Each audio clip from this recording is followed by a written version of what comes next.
Joining us now, someone I have a great deal of respect for. I think I agree on every single major policy topic with. However, I do have some current concerns that I hope we can work out here about the strategy for the selection of Speaker of the House. Andy Biggs joins us right now from Arizona. Andy, welcome to the program. The floor is yours. Tell us, what is your perspective and the strategy and the plan going into 1-3, which is where you will be participating in selecting a Speaker of the House? Yeah, Charlie, what's going to happen is Kevin McCarthy doesn't have the votes now. He's not going to get them by January 3rd. He's going to offer up anything he can think of to try to get those votes. And then on January 3rd, he won't get the votes. And then we'll move into conference and we will find a more a convivial candidate that we can support. And we'll go out and elect them to be Speaker of the House. That's the short end of it. That's the short way of explaining it. Okay, so but who would that person potentially be? I know you and I talked about this privately, but a major concern I have is that sounds like it's going to be a circus. Well, Charlie, I'm not afraid of a circus, and I don't think you are either. And I'm also not afraid of a little bit of chaos to get this all cleared out and get somebody who's not an establishment type candidate. I'll give you some names that I think that might work. So my name's in the mix, okay? But you also have people like Jim Jordan. You have a person like Mike Johnson of Louisiana. You have several other people. You might even have somebody come forward. Maybe Steve Scalise says, well, it should be me.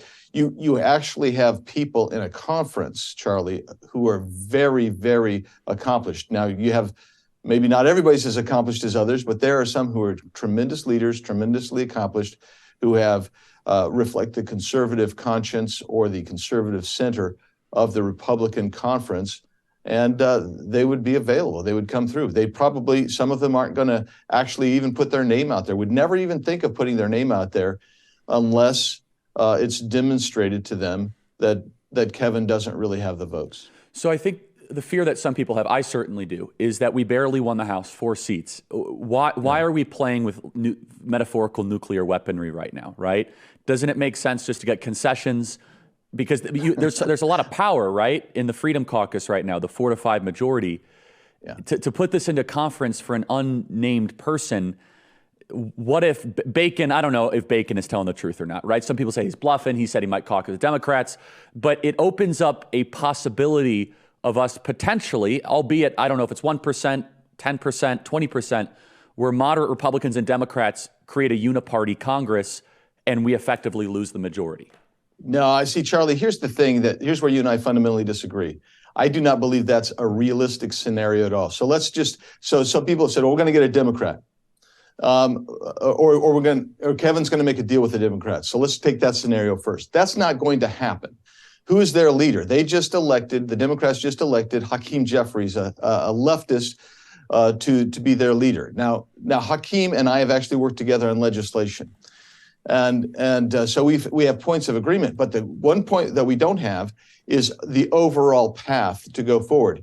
He got elected because the Congressional Black Caucus supports him. They are going to burn the place down if any Democrat were to walk over and say, I'm going to support Kevin McCarthy. That just will not happen. So that scenario is out the window. So the next question you have to say is, well, would Republicans then walk over and say, well, let me elect Hakeem Jeffries? And not even Don Bacon is going to do that. There is no Republican who's going to walk over and do that.